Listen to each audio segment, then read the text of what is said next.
Hey, listeners, we're doing a special NSP short today. I have back one of our Northern Sentinels from episode 7, Farid Yaghini, and he has just written his first book, Life in Rotations from Persecuted Iranian to Proud Canadian. And we're just going to spend some time today talking a little bit about his journey in writing a book and why he did it. Farid, welcome back. Thanks so much for having me back. It's always a pleasure and an honor. Yeah, this is exciting. I mean, writing a book, I can't even imagine where to start, where I would start writing a book. So, what was the motivation? Why did you want to write this? Well, first it started because there's a lot of blanks. Being a refugee coming to Canada and escaping from Iran, there was a lot of blanks in my parents' upbringing and what they endured. Because when I was born, Iran was already taken over by the Islamists, so I never got to experience any of the freedoms that they did when they were growing up. I just was born into 1980, the first year of the revolution and the war with Iraq. So there was pure chaos, and then there was escape, which at parts of it, my parents and myself were separated, and then we reconnected in Pakistan, and then we came to Canada, and they never really spoke about it, possibly for how traumatic it was. They didn't want to share it with me, but it was just something that there was a lot of holes in it, and I just never bothered following up with them. And then when I had my daughter, I'm just like, man, there's a lot of holes because she asks about my parents and her grandparents, and there was a lot of these holes. And as you get older, you start to have kind of gaps in your memory. And I'm like, well, I don't want to do that to her. So this was like 10 years ago. I'm like, I feel the need to do this for my daughter. And so, yeah, and that's where the journey all started. It's a bit of a love letter to your daughter of making sure that she's got something from you. Yeah, absolutely. Because, my daughter is, I myself, I came here when I was like 9 years old. So I'm more Canadian than Iranian, really, if you think about it culturally and as far as that, um, because of the situation, it's not like I can go back to Iran to hang on that. My family members are scattered across the globe as they escape to their different areas. So my daughter's like full on Canadian. You know what I mean? Her mom being Canadian, my ex-wife. So therefore, it's I want her to hang on to some sort of heritage and where she came from and from her grandparents. You just said that you were thinking about this for like a decade. So was there something that was a catalyst that sort of kickstarted you to say, now I'm doing it? Yeah, it was a book I read. It was I forget the name, slips my mind right now, but it was a gentleman. He was a professor in some university, and he got pancreatic cancer, and so therefore he wrote a book for his children. Um, and then when he passed away, it became one of the top selling books. And But it was written for his children, and then also.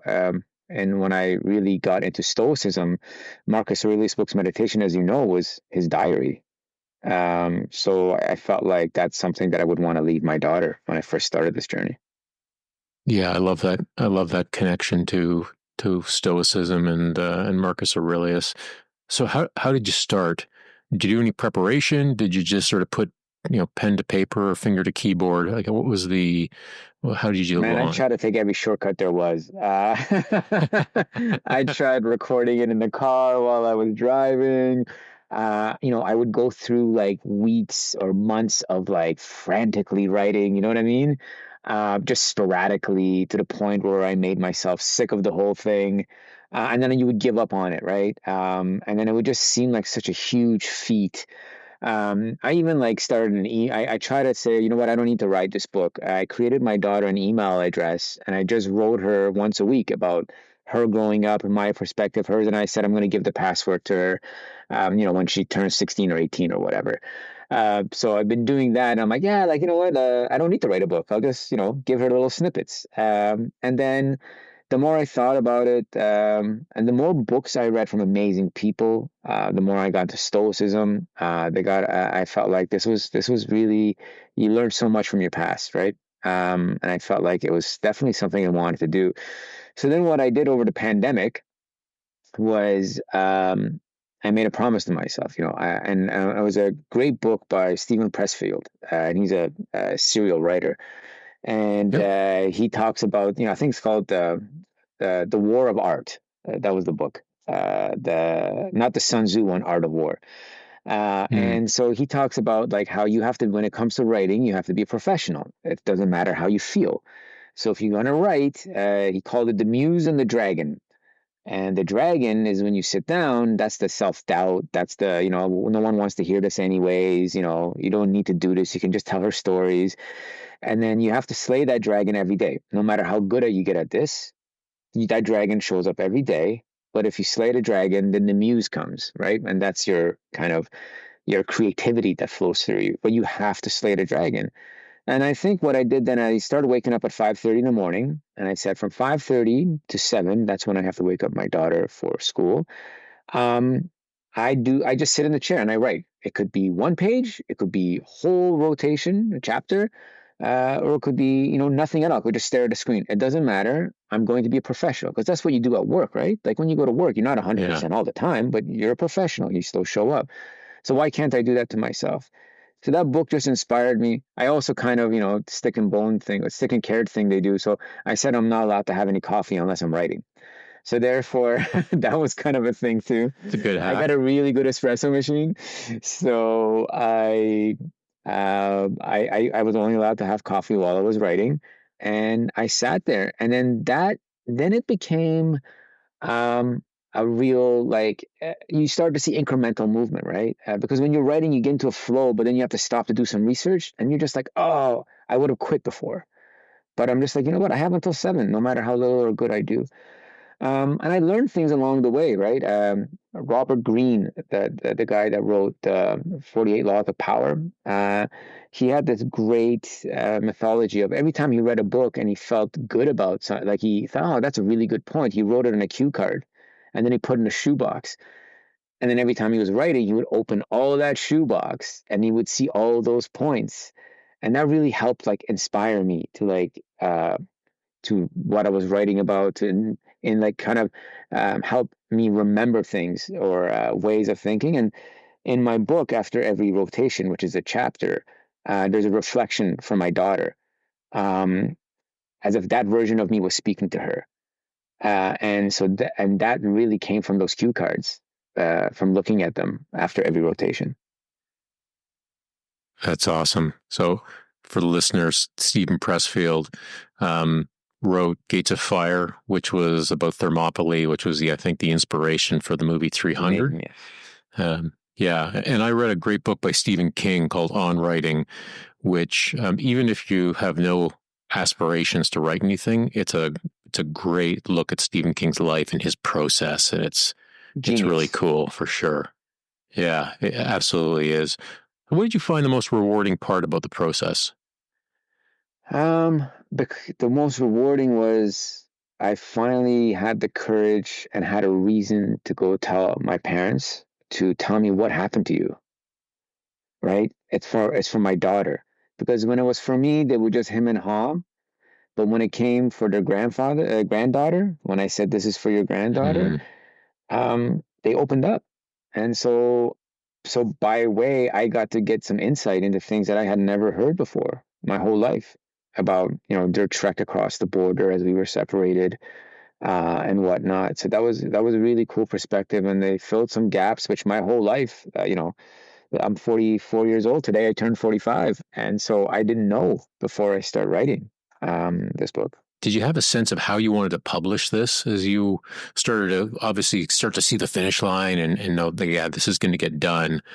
Like how did you crack that? Because it's writing's one thing, but then publishing's another, I would imagine. Absolutely. So my good friend and mentor, and he's mentioned in the book, Hamid Samab, he edits and translates books from all across the world, like from especially from like Farsi to French and whatnot. And so he takes great books from the Western world and he translates them to Farsi sometimes. So that audience gets. So he works with what's called assisted publishing company called Telwell. And so it's not like, finding a big publisher. That's a big feat to find people and for them to buy in.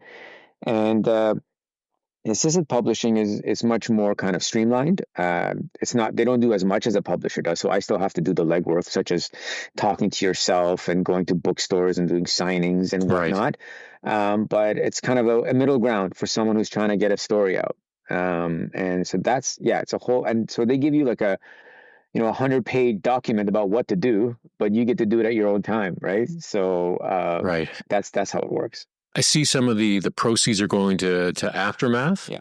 Um, and maybe you can just sort of give the listener who hasn't had an opportunity to listen to episode 7, which they really need to do, because it's definitely one of my top recommendations to folks about what Aftermath is and why it's important to you. Yeah, so Camp Aftermath was something that I felt I needed to do to, basically transition out of the military into the civilian world.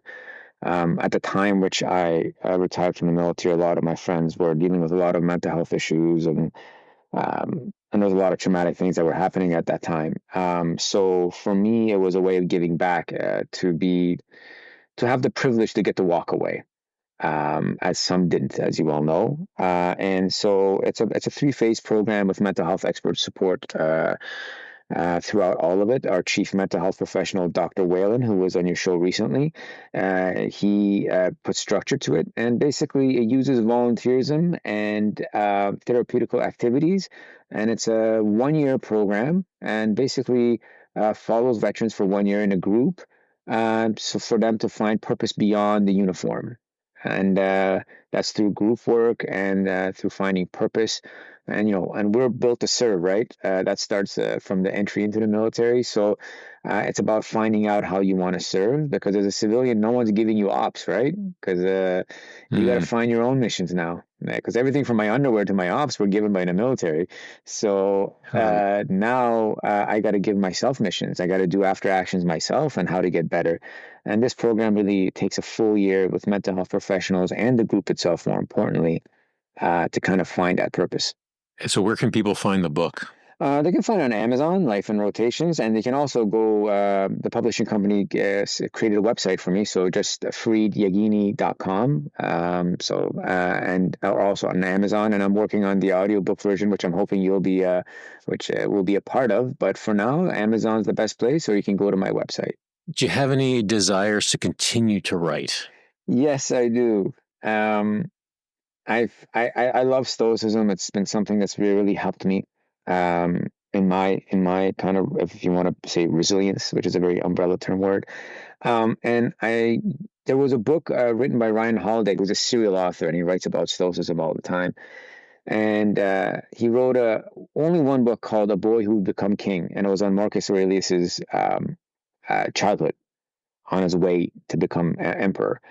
And I used to read that to my daughter, and it's just, she loved it. You know what I mean? And it really connected her, because I got like Marcus's word around my house and whatnot, but it was just really, but I just didn't find all that much of it out there. So I think philosophy there's a place for philosophy for kids, and I wish my grandfather, who's in the book, is in the book, like, he taught philosophy through like stories, and only later on as an adult I knew. But it had a deep impact on me. So it's kind of something that I want to do. Somehow use real things that kids are going through in today's world, and kind of connect it to philosophy, to start planting that seed early on. So if I got to know Stoicism in my 30s, maybe my daughter can kind of embrace it in her 20s, right? So just to make mistakes, but not the same ones. But until that book comes out, everybody should go and check out Life in Rotations, from persecuted Iranian to proud Canadian. And I hope we get to work together on the audiobook project, because I think that would be a lot of fun. As always, appreciate you being on the show, Farid, and I look forward to our next conversation. Thank you so much for having me.